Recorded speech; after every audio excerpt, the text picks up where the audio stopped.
Hi అందరికీ నమస్తే, welcome to SM Lakshman talks. Telangana Bonalu Ashadha మాసంలో ప్రతి ఏటా వచ్చే ఈ బోనాల పండుగ గురించి తెలంగాణ బోనాల పండుగ షురువైతాయి. అయితే ప్రతి ఏటా తొలి బోనం గోల్కొండ కోటలో ఎత్తుకొని బయలుదేరుతారు. ఆ తర్వాతే అన్ని చోట్ల బోనాలను ఎత్తుకుంటారు. అయితే ఈయన్నే తొలి బోనం ఎందుకు ఎత్తుకుంటారు, బోనం వెనుక ఉన్న కథ ఏంటో ఈ వీడియోలో చెప్పబోతున్నాను. వీడియో నచ్చితే ఒక లైక్ చేసి, షేర్ చేసి, కామెంట్ చేసి సబ్స్క్రైబ్ చేయండి. మరిన్ని ఇంట్రెస్టింగ్ వీడియోస్ కోసం మన ఛానల్ని సబ్స్క్రైబ్ చేయండి. తెల్ల ముగ్గులతో అలంకరించి దానిపై ఒక దీపం ఉంచడం, కద్దు, మైసమ్మ, పోచమ్మ, ఎల్లమ్మ, పెద్దమ్మ, డొక్కలమ్మ, అక్కాలమ్మ, పోలేరమ్మ, మారెమ్మ, మున్నుగు పేర్లు కల ఈ దేవి గుళ్లకు దేదీప్యమానంగా అలంకరిస్తారు. అయితే ఈ బోనాల పండుగకు ప్రత్యేకంగా తెలంగాణ ప్రత్యేక రాష్ట్రం ఏర్పడిన తర్వాత బోనాల పండుగను రాష్ట్ర పండుగగా నిర్వహిస్తున్నారు. అయితే ఈ ఆచారాలు అనేది ఆషాఢ మాసంలో దేవి తన పుట్టింటికి వెళ్తుందని నమ్మకం. అందుకే భక్తులు ఈ పండుగ సమయంలో దేవిని దర్శించుకొని తమ సొంత కూతురు తమ ఇంటికి వచ్చిన భావనతో భక్తి శ్రద్ధలతో కాక ప్రేమానురాగాలతో బోనాలను ఆహార నైవేద్యంగా సమర్పిస్తారు. ఈ తంతును ఊరడి అంటారు.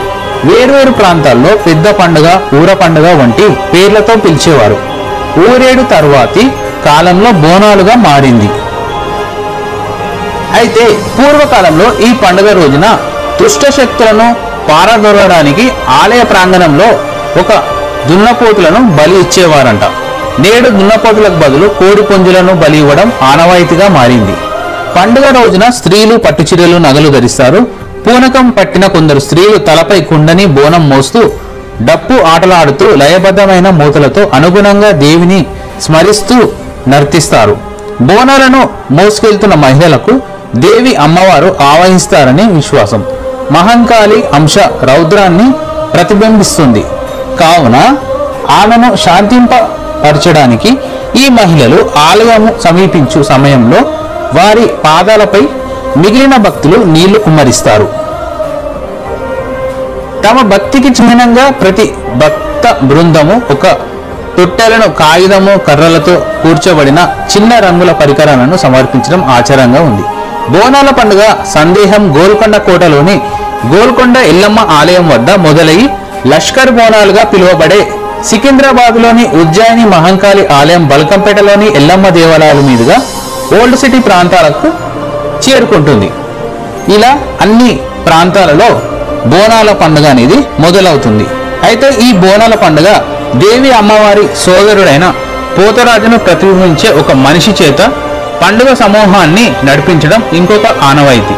పోతరాజు పాత్రను పోషించే వ్యక్తి అయితే ఈ దేవి అమ్మవారి సోదరుడైన పోతరాజును ప్రతిబింబించే ఒక మనిషి చేత పండుగ సమూహాన్ని నడిపించడం ఇంకొక ఆనవాయితీ. పోతరాజు పాత్రను పోషించే వ్యక్తి తీసుకోండి. ఓం సర్వమంగళ మంగళ్యే శివే సర్వర్త సాధికే శరణ్యే త్రయంబికే గౌరీ నారాయణి నమస్తుతే అని ఈ మంత్రాన్ని, శ్లోకాన్ని మనం చదువుకోవాలి 11 సార్లు. మంచిది. యా దేవి సర్వభూతేషు శక్తి రూపిణి సమస్థిత నమస్తుతే నమస్తుతే నమో నమః. తెలంగాణలో బోనాల పండుగ అంటే అందరికీ పోతరాజులు, బోనం, పోలేరమ్మ, ఎల్లమ్మ వంటి దేవతలే గుర్తుకొస్తారు.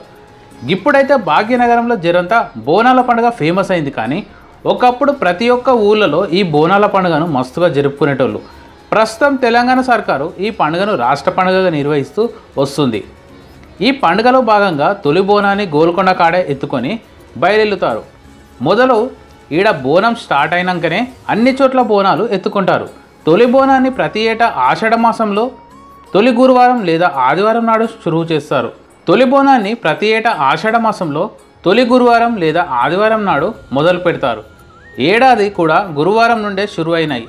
అయితే ఈ నేపథ్యంలో భాగ్యనగరంలో 4 వారాల పాటు ఒక్కొక్క వారం ఒక్కొక్క గుడిలో బోనాల పండుగ సంబురాలను మస్తుగా నిర్వహిస్తారు. దీని వెనుక ఉన్న కథ ఏంటో ఈ వీడియోలో చెప్తాను. ప్రతి ఏటా బోనాల పండుగ సంబరాల సందర్భంగా భాగ్యనగరంలో పోచమ్మ, ఎల్లమ్మ, మైసమ్మ, బాలమ్మ, ముత్యాలమ్మ, మహంకాళమ్మ, పెద్దమ్మ ఇలా 7 అక్క చెల్లెల దేవాలయాలను ముస్తాబవుతాయి. ముందుగా గోల్కొండలో ఉన్న జగదాంబిక అమ్మవారి ఆలయంలో తొలి బోనం ఎత్తుతారు. ఆ తర్వాతే ఇతర ప్రాంతాల్లో బోనం ఎత్తడం షురువు చేస్తారు. ఆషాఢ మాసంలో వచ్చే ప్రతి ఆదివారం గురువారం రోజున బోనాల పండుగ సంబరాలను ఘనంగా నిర్వహిస్తారు. బోనం అంటే భోజనం అని అర్థం. అమ్మవారికి సమర్పించే నైవేద్యాన్ని బోనం అంటారు. ఈ బోనాల పండుగను దాదాపు 1000 ఏళ్ల సంధి జరుపుకుంటున్నారు. చరిత్రను పరిశీలిస్తే కాకతీయ రాజులలో ఒకరైన ప్రతాపరుద్రుడు గోల్కొండలోని శ్రీ జగదాంబిక ఆలయంలో బోనాల సమయంలో ప్రత్యేక పూజలు చేసినట్లు పెద్దలు చెబుతారు. ఆ తర్వాత వచ్చిన ముస్లిం నవాబులు సైతం ఇక్కడ పూజలు జరుపుకునేందుకు పర్మిషన్ ఇచ్చినట్టు. అంతేకాదు భాగ్యనగరంలోని జగదాంబిక అమ్మవారి అతి పురాతన ఆలయంగా ప్రసిద్ధిగాంచింది. అందుకే ఇక్కడ తొలి బోనం మొదలు పెడతారు. అయితే రెండవ బోనం బల్కంపేట రేణుక ఎల్లమ్మ గుడిలో ఎత్తుతారు. మూడవ వారం సికింద్రాబాదులోని ఉజ్జయిని మహంకాళి ఆలయంలో బోనాల పండుగ ఘనంగా నిర్వహిస్తారు. సికింద్రాబాద్లోని ఉజ్జయిని మహంకాళి ఆలయానికి ఒక చరిత్ర ఉంది. బ్రిటిష్ పాలన సమయంలో ఈ ప్రాంతానికి చెందిన సూరటి అప్పయ్య అనే వ్యక్తి ఆంగ్లేయుల రాజ్యంలో చేరిన తర్వాత 1813వ సంవత్సరంలో మధ్యప్రదేశ్లోని ఉజ్జయినికి ట్రాన్స్ఫర్ అయ్యాడు. అప్పుడే భాగ్యనగరంలో ప్లేగు వ్యాధి సోకి కొన్ని వేల మంది చనిపోయారు. అది తెలుసుకున్న తను సహోద్యోగులతో కలిసి ఉజ్జయిని అమ్మవారి ఆలయానికి వెళ్ళి తమ ప్రాంత ప్రజలను రక్షించమని కోరుకున్నాడట. అక్కడ ఈ వ్యాధి తగ్గితే ఆ ప్రాంతంలో ఉజ్జయిని అమ్మవారికి ఆలయం నిర్మిస్తానని అనుకున్నారు. అంతే, అప్పుడు ఆ వ్యాధి తగ్గిపోయిందట. ఆ తర్వాత 1815లో తను నగరానికి తిరిగి వచ్చి అమ్మవారి విగ్రహాన్ని ప్రతిష్ఠించి ఆలయ నిర్మాణాన్ని దగ్గరుండి పూర్తి చేయించి అప్పటి సంధి ఆషాఢంలో బోనాల సంబరాలు అయితే మస్తుగా ఘనంగా ఎంతో వైభవంగా జరుపుకుంటూ నిర్వహిస్తున్నారు. తెలంగాణలో జరుపుకునే ప్రతి ఒక్క పండుగకు ఒక చారిత్రక నేపథ్యం అనేది ఖచ్చితంగా ఉంటుంది. అలాగే శాస్త్రీయత, సైంటిఫిక్ రీజన్ కూడా ఉంటుంది. తెలంగాణ సంస్కృతిని సైతం చాటి చెప్పే మాదిరిగానే పండుగలు ఉంటాయి. డప్పులు తాళాల మధ్య ఎత్తి మీద బోనం పెట్టుకొని భక్తి శ్రద్ధలతో భక్తులందరూ అమ్మవారికి బోనం సమర్పిస్తారు. ఆడవాళ్ళు ఈ పండుగకు దేశ విదేశాలను ఒక పేరుంది. ఈ పండుగను విదేశాల్లో సైతం ఘనంగా జరుపుకుంటారు. బోనంతో బ్యాక్టీరియా కూడా చెక్కు పెట్టవచ్చు. ఆషాఢంలో అమ్మవారి పుట్టింటికి వస్తారని చాలామంది నమ్ముతారు. అందుకే బోనాన్ని వండి అమ్మవారికి సమర్పించడమే ఈ పండుగ యొక్క ముఖ్య ఉద్దేశం. అందుకే తమ కూతురే ఇంటికి వచ్చిందని భావించి అమ్మవార్లకు ప్రేమతో బోనం సమర్పిస్తారు. దీని వెనుక ఒక సైంటిఫిక్ రీజన్ కూడా ఉంది. ఆషాఢం అంటేనే వానల కాలం. అయితే ఈ వానకాలంలో ఏవేవో రోగాలు వస్తుంటాయి. ఇవన్నీ రాకుండా మా పిల్లల్ని సల్లంగా చూడు తల్లి అని అమ్మవారికి కోరేందుకు ఈ బోనం సమర్పిస్తారు. బోనంలో భాగంగా మట్టి కుండను చుట్టూ పసుపు కుంకుమ పూస్తారు. మొత్తం వేపాకులతో కడతారు. ఇలా చేయడం వల్ల బ్యాక్టీరియా వైరస్లు నాశనం అవుతాయి. మన ఆరోగ్యం ఈ విధంగా చేయడం వల్ల ప్రతి ఒక్కరి ఆరోగ్యం కూడా బాగుంటుందనేసి చెబుతారు. బోనాల పండుగ అంటే బోనం తర్వాతే ప్రతి ఒక్కరికి గుర్తొచ్చేది పోతురాజే. పురాణాల ప్రకారము 7 అక్క చెల్లెల్లో అమ్మవార్ల తమ్ముడే పోతురాజు. ఈ పోతురాజుతోనే జాతర సంబరాలు మస్తుగా షురువు అవుతాయి. ఇక చివరగా బోనాల జాతరలో చివరి రోజు ఘట్టము చాలా ముఖ్యమైనది. సోమవారం తెల్లవారుజామున మాతంగేశ్వరి ఆలయం ఎదురుగా వివాహం కాని ఒక స్త్రీ వచ్చి మట్టి కుండ మీద నిలబడి భవిష్యత్తు చెప్తుంది. అయితే దీన్నే రంగం అంటారు. అయితే ఆ మట్టి కుండ పచ్చికుండ చేసి ఆ పచ్చికుండ పైన నిలబడి భవిష్యత్తు చెబుతుంది. దీన్నే రంగం అని కూడా అంటారు. ఇలా ఆషాఢ మాసంలో మొదటి ఆదివారం ప్రారంభమైన బోనాలు 4 వారాల పాటు తెలంగాణ రాష్ట్రంలో ఎంతో ఘనంగా జరుపుకుంటారు. చివరగా ఏనుగు మీద అమ్మవారి విగ్రహాన్ని తీసుకెళ్లి మూసీ నదిలో నిమగ్నం చేస్తారు. ఈ ఏడాది కూడా ఇదే విధంగా సంబరాలు జరుపుకొని మరి బోనాల సంబరాలు పూర్తి కానున్నాయి. అయితే బోనాల వెనుక ఉన్న ఈ చరిత్ర ఈ విధంగా ఉంది. అయితే బోనాలు అమ్మవారికి పూజించే హిందువుల పండుగ. ఈ ప్రధాన పండుగ హైదరాబాద్, సికింద్రాబాద్, తెలంగాణ, రాయలసీమలోని కొన్ని ప్రాంతాల్లో జరుపుకోబడుతుంది. సాధారణంగా జూలై లేదా ఆగస్టులో వచ్చే ఆషాఢ మాసంలో ఈ పండుగను జరుపుకుంటారు. పండుగ మొదటి చివరి రోజుల్లో ఎల్లమ్మ దేవికి ప్రత్యేక పూజలు కూడా చేస్తారు. భోజనం అని అర్థం వచ్చే ఈ బోనం దేవికి సమర్పించే నైవేద్యం. మహిళలు వండిన అన్నంలో పాటు పాలు, పెరుగు, బెల్లం, కొన్నిసార్లు ఉల్లిపాయలతో కూడిన భోజనాన్ని కూడా ఈ బోనాన్ని మట్టి లేక రాగి కుండలతో తమ తలపై పెట్టుకొని డప్పుగాళ్ళు, ఆటగాళ్ళు తోడుకొని దేవి గుడికి వెళ్తారు. మహిళలు తీసుకెళ్లే ఈ బోనాల కుండలను చిన్న వేప రెమ్మలతో పసుపు కుంకుమ కట్టి తెల్ల ముగ్గులతో అలంకరించి దానిపై ఒక దీపం ఉంచి కద్దు, మైసమ్మ, పోచమ్మ, ఎల్లమ్మ, పెద్దమ్మ, డొక్కాలమ్మ, అంకాలమ్మ, పోలేరమ్మ, మారెమ్మ, మునుగు ఇలా రకరకాల పేర్లతో అమ్మవారిని కళ ఈ దేవి గుళ్లకు దేదీప్యమాన్యంగా అలంకరిస్తారు. తెలంగాణ రాష్ట్రం ఏర్పడిన తర్వాత బోనాలకు రాష్ట్ర పండుగ కూడా నిర్వహించారు. ఆచారాలకు చూసుకుంటే ఆషాఢ మాసంలో దేవి తన పుట్టింటికి వెళ్తుందని నమ్మకం. అందుకే భక్తులు ఈ పండుగ సమయంలో దేవిని దర్శించుకొని తమ సొంత కూతురే తమ ఇంటికి వచ్చిన భావనతో భక్తి శ్రద్ధలతోనే కాక ప్రేమానురాగాలతో బోనాలను ఆహార నైవేద్యం సమర్పిస్తారు. ఈ తంతును ఊరడి అంటారు. వేరువేరు ప్రాంతాల్లో పెద్ద పండుగ, ఊర పండుగ వంటి పేర్లతో పిలిచేవారు. ఊరేడి తరువాతి కాలంలో బోనాలుగా మారింది. పూర్వకాలంలో ఈ పండుగ రోజు దుష్టశక్తులను ప్రాలదోరడానికి ఆలయ ప్రాంగణంలో ఒక దున్నపోతును బలిచ్చేవారు. నేడు దున్నపోతులను బదులు కోడి పుంజులను బలి ఇవ్వడం ఆనవాయితీగా మారింది. పండుగ రోజున స్త్రీలు పట్టుచీరలు, నగలు ధరిస్తారు. పూనకం పట్టిన కొందరు స్త్రీలు తలపై కుండని బోనం మోస్తూ డప్పుగాళ్ళ లయబద్ధమైన మూతలకు అనుగుణంగా దేవిని స్మరిస్తూ నర్తిస్తారు. బోనాలను మోసుకెళ్తున్న మహిళలకు దేవి అమ్మవారు ఆవాహిస్తుందని విశ్వాసం.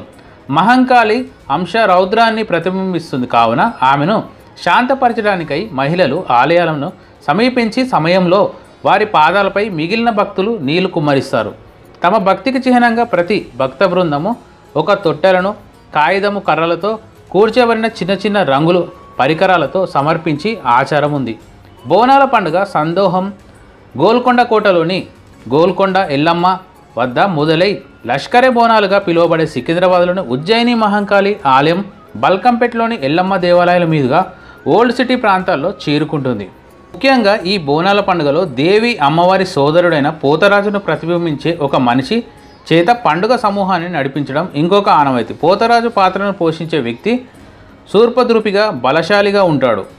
ఒంటిపై పసుపు, నుదుటిపై కుంకుమ, కాలికి గజ్జలు కలిగిన చిన్న ఎర్రని ధోతిని ధరించి డప్పు వాయిద్యాలకు అనుగుణంగా ఆడతాడు. అతను భక్త సమూహాల ముందు పలహారం బండి వద్ద నర్తిస్తాడు. అతను పూజా కార్యక్రమాల ఆరంభికుడిగా, భక్త సమూహానిగా రక్షకుడిగా భావించబడతారు.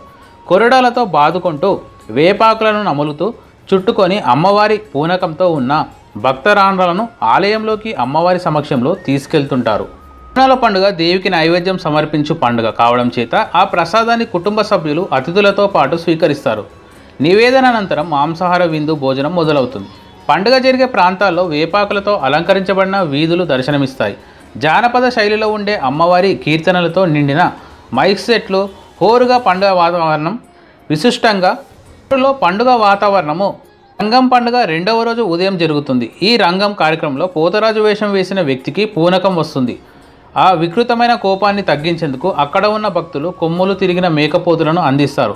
పోతరాజు తన దంతాలతో ఆ మేకపోతును కొరికి తల మొండెం వేరు చేసి పైకి ఎగురు వేస్తాడు. అయితే దీన్ని గావు పెట్టడం ఈ కార్యక్రమంలో జాతర ఊరేగింపు తర్వాత జరుగుతుంది.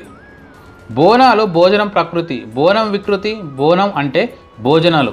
జానపదులు తమకు ఇష్టమైన గ్రామదేవతలను సమర్పించే నైవేద్యమే బోనం. దీన్ని కొత్త కుండలో వండి ప్రదర్శనగా వెళ్ళి గ్రామదేవతలకు, భక్తి ప్రాప్తులకు సమర్పిస్తారు. చిన్న ముంతలో పానకం పోస్తారు. దానిపై దివ్య పెట్టి బోనం జ్యోతి వెలిగించి జాతర కనుల పండుగగా నిర్వహిస్తారు. వేటపోతు మెడలో వేప మండాలు కట్టి వ్యాధి నిరోధక శక్తిని పెంచే పసుపు కలిపిన నీరు, వేపాకుల్ని చల్లుకుంటూ భక్తులు ఊరేగింపుగా గ్రామదేవతల ఆలయాలకు తరలి వెళ్ళి బోనాలు సమర్పిస్తారు. ఇలా బోనాలు సమర్పణ వల్ల దేవతలు శాంతించి అంటువ్యాధులు రాకుండా కాపాడుతారని ప్రజల యొక్క విశ్వాసం అనాదిగా వస్తుంది. కొన్ని వేల సంవత్సరాల క్రితం నుంచి ఈ బోనాల కార్యక్రమాలను ఇలా నిర్వహిస్తున్నారు. వారి ఆకారంలో అలంకరించబడిన రాగి కలశాన్ని ఘట్టం అని సంబోధిస్తారు. సాంప్రదాయక వస్త్రధారణ, ఒంటిపై పసుపు కలిగిన పూజారి ఈ ఘట్టాన్ని మోస్తాడు. పండుగ మొదటి రోజు నుండి చివరి రోజు వరకు నిమగ్నం దాకా ఈ ఘట్టాన్ని డప్పుల మేళవాద్యాలతో నడుమ ఊరేగిస్తారు. ఘట్టం ఉత్సవం రంగం తర్వాత జరుగుతుంది. హరిబౌలిలోని అక్కన్న మాదన్న దేవాలయం వారి ఘటంతో ఏనుగు అంబారిపై అశ్వాల మధ్య అక్కన్న మాదన్నల బొమ్మలను నడుమ ఊరేగించి మొదలైన సాయంత్రానికి కన్నుల పండుగగా నయాపూల్ వద్ద ఘట్టాల నిమగ్నంతో ముగుస్తుంది. లాల్ దర్వాజా నుండి నయాపూల్ వరకు వీధుల వెంబడి వేలాది మంది ప్రజలు నిల్చొని రంగరంగ వైభవంగా అలంకరించబడిన ఘట్టాలను చూస్తారు. పోతురాజులతో పాటు వివిధ పౌరాణిక వేషాలలో ఉన్న కుర్రవాళ్ళు తమదైన రీతిలో జానపద గీతాలను, వాయిద్యాలను మధ్య నృత్యం చేస్తారు. ఓల్డ్ సిటీలో జరిగే ఘటాలు ఊరేగింపులో హరిబౌలి, అక్కన్న మాదన్న, లాల్ దర్వాజా, సింహవాహిని, మహంకాళి, ఉప్పుగూడ, మీరాల మండి, కీసరగుట్టలోని మహంకాళి ఆలయాలు, సుల్తాన్ షాహీలోని జగదాంబాలయము, శాలిబండ, అలీజా కోట్ల, గౌలీపుర సుల్తాన్ షాహీలోని బంగారు మైసమ్మ దేవాలయాలు, ఆలియాబాద్లోని దర్బార్ మైసమ్మ మందిరం, చందులాల్ బేలాల్లోని ముత్యాలమ్మ గుడిలో ముఖ్యంగా పాల్గొంటారు. బోనాల పండుగకు గల శాస్త్రీయ కారణాలు. శ్లో ఓం సర్వరూపే సర్వేషే సర్వశక్తి సమన్వితే యోభ్య స్త్రాహి నో దేవి దుర్గాదేవి నమస్తుతే. మన తెలంగాణ పండుగలలో బోనాల పండుగ కూడా ఒకటి. తెలంగాణ ప్రజలు చాలా సంతోషంగా జరుపుకునే పండుగ. ముఖ్యంగా మన భాగ్యనగరం, హైదరాబాద్, లస్కర్, సికింద్రాబాద్ వంటి ప్రాంతాల్లో జరిగే బోనాల పండుగ అంగరంగ వైభవంగా జరుగుతుంది ప్రతి ఏటా. అందుకే మన తెలంగాణ ప్రభుత్వం బోనాల పండుగకు రాష్ట్ర పండుగగా గుర్తించి మొదట గోల్కొండ జగదాంబిక ఆలయంలోని ప్రారంభమైన తర్వాత సికింద్రాబాద్ ఉజ్జయిని మహంకాళి ఆలయంలో బోనాల పండుగ నిర్వహిస్తారు. తర్వాత లాల్ దర్వాజా, సింహవాహిని, బల్కంపేట ఇతర చోట్ల నిర్వహిస్తారు. ఆషాఢ మాసంలో ఈ బోనాల పండుగ తెలంగాణ ప్రాంతాల్లో ఆనందంగా జరుపుకుంటారు. బోనాల పండుగలో ఎన్నో శాస్త్రీయ కారణాలు ఉన్నాయి. అసలు ఈ పండుగ నిర్వహించడం గల కారణం, వాటిలో మనం కొన్ని ముఖ్యమైన అంశాల గురించి కూడా తెలుసుకుందాం. బోనం అంటే భోజనం అని అర్థం. అయితే భోజనాన్ని ఆషాఢ మాసంలో అమ్మవారికి నైవేద్యం పెట్టడం ఆచారంగా వస్తున్న సాంప్రదాయం. ముందుగా బోనాన్ని ఒక మట్టి కుండలో వండుతారు. అలా వండిన కుండకి సున్నం, పసుపు, కుంకుమ, వేపాకులు కూడా పెడతారు. అలానే ఈ కుండపై ఒక దీపాన్ని ఉంచుతారు. ఇలా వండిన బోనం ఎంత పవిత్రమైందంటే శుభ్రమైనది కూడా. అలా వండిన బోనాన్ని సున్నం, పసుపు, వేపాకులతో పెట్టడం వలన ఎటువంటి చెడు క్రిమి కీటకాలు రావు. ఇందులో వాడిన సున్నం, పసుపు, వేపాకు ఇవన్నీ యాంటీసెప్టిక్, యాంటీబయాటిక్గా సంబంధించినవి కాబట్టి ఇందులో ఎటువంటి క్రిమి కీటకాలు భోజనంలో లోపలికి వెళ్ళే అవకాశం లేదు. అందువలన ఈ బోనానికి ఇంత పవిత్రం, శుభ్రత ఉంటుంది. అలాగే మనం బోనంపై దీపం ఎందుకు పెడతారంటే, ఒకవేళ మనం బోనం ఎత్తుకొని వెళ్ళే దారి కనుక చీకటిగా ఉంటే అప్పుడు మనకు ఆ దీపమే మన త్రోవ చూపిస్తుంది. అంటే దారిలో వెలుగులు అన్నమాట. ఒకప్పటి కాలంలో కరెంటు ఇవన్నీ లేని సమయంలో ఇలా దీపంతోనే దారి చూపించి వెళ్ళేవారు. ఇది బోనం యొక్క ప్రత్యేకత. ఆషాఢ మాసంలో పండుగ ఎందుకు చేస్తారంటే, మనకు ముఖ్యంగా వానాకాలం ఆషాఢ మాసంలో మొదలై శ్రావణ మాసం భాద్రపద మాసంలో ముగుస్తుంది. వానాకాలంలో మనకు కలరా, మలేరియా వంటి అంటువ్యాధులు చాలా త్వరగా వ్యాపిస్తాయి. వానాకాలంలో వచ్చే అంటువ్యాధులు చాలా ప్రమాదకరం. సాధారణంగా ఈ అంటువ్యాధులు క్రిమి కీటకాలతో పాటు ఇతర ప్రమాద జంతువులతో వచ్చే ప్రమాదం కూడా ఉంది. అందువల్ల ఆషాఢ మాసంలో ఈ బోనాల పండుగ జరుపుకుంటారు. అలాగే ఈ ఆషాఢ శ్రావణ మాసాల్లో మహిళలు కాళ్ళకు పసుపు పెట్టుకుంటారు. ఎందుకంటే వానాకాలంలో మహిళలకు అరికాళ్ళు చెడుతాయి. అలా కాకుండా మహిళలు పసుపును కాళ్ళకు పెట్టుకుంటే అసలు ఆ పండుగ ఆషాఢ మాసానికి సంబంధం ఏంటంటే, ఎలాంటి బోనాల పండుగ అలంకరణగా ప్రతి ఇంట గుమ్మాలకు ప్రతి వీధిలో వేపాకులు మండలు కడతారు. కనుక ఆ వేపాకుల్లో ఉండే గుణం క్రిమి కీటకాలను నాశనం చేస్తుంది. కాబట్టి ఈ పండుగలో వేపాకులకు ప్రధానంగా వాడతారు. వేపాకులో ఉన్న గుణం వల్ల ఎటువంటి అంటువ్యాధులు మనకు రావు.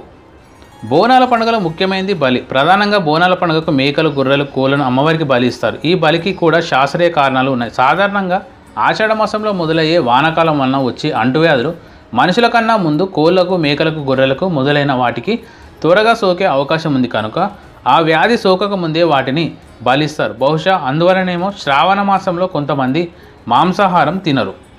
అమ్మవారి ఊరేగింపుతో ఈ పండుగ ముగిస్తుంది. బోనాల పండుగలో ముఖ్యమైన ఘట్టం అమ్మవారి ఊరేగింపు. ఊరేగింపు సమయంలో అమ్మవారి రథం ముందు డప్పు చప్పులు, పోతరాజులు విన్యాసాలు, వేపాకులతో పాటు గుగ్గిళ్ళు లేదా మైసాచి పొగలు వేస్తూ ఈ ఊరేగింపు కూడా ఒక సైంటిఫిక్ రీజన్ ఉంది, కారణాలు ఉన్నాయి. ఊరేగింపు సమయంలో డప్పు చప్పులు పాటు నృత్యం చేస్తూ అరుస్తారు. అప్పుడు డప్పు చప్పులకు, పోతరాజుల అరుపులకు ఊర్లో ఉన్న కొన్ని ప్రమాదకరమైన జంతువులు భయంతో పారిపోయాయట ఒకప్పుడు. గుగ్గిళ్ళ సైతం మైసాచి పొగ. అమ్మవారి ఊరేగింపులో అమ్మవారికి గుగ్గిలం లేదా మైసాచి పొగ వేస్తారు. పొగ ఎందుకు వేస్తారంటే, వానాకాలంలో దోమలు, ఇతర కీటకాలు చాలా వ్యాపిస్తాయి. అప్పుడు ఆ పొగ వల్ల అటువంటి క్రిమి కీటకాలు చనిపోతాయి. అందువలన అమ్మవారికి మైసాచి లేదా గుగ్గిలం పొగలు వేస్తారు. పండుగకు ఇంత చరిత్ర ఉంది. అయితే పురాణాల ప్రకారం 7 అక్క చెల్లెల్లో అమ్మవార్ల తమ్ముడే పోతరాజు. ఈ పోతరాజుతోనే జాతర సంబరాలు కూడా చురువవుతాయి. ఇక చివరి వరకు బోనాల జాతరలో చివరి ఘట్టం రోజు కూడా వీళ్ళు పోతరాజులతో ముగుస్తుంది. సోమవారం తెల్లవారుజామున మాతాంగీశ్వరి ఆలయం ఎదురుగా వివాహం కాని ఒక స్త్రీ వచ్చి పచ్చిమట్టి కుండపై నిలబడి భవిష్యత్తు చెబుతుంది. దీన్నే రంగం అంటారు. ఇలా ఆషాఢ మాసంలో మొదటి ఆదివారం ప్రారంభమైన బోనాలు 4 వారాల పాటు తెలంగాణ రాష్ట్రంలో ఎంతో ఘనంగా జరుపుకుంటారు. చివరగా ఏనుగు మీద అమ్మవారి విగ్రహాన్ని తీసుకెళ్లి మూసీ నదిలో నిమగ్నం చేస్తారు. అయితే ఈ విధంగా బోనాల సంబరాలు ముగుస్తాయి. Thank you for watching friends. మరిన్ని ఇంట్రెస్టింగ్ ఫ్యాక్ట్స్ కోసం మన ఛానల్ని సబ్స్క్రైబ్ చేసి లైక్ చేసి షేర్ చేసి కామెంట్ చేయండి. టాటా bye bye, see you next video.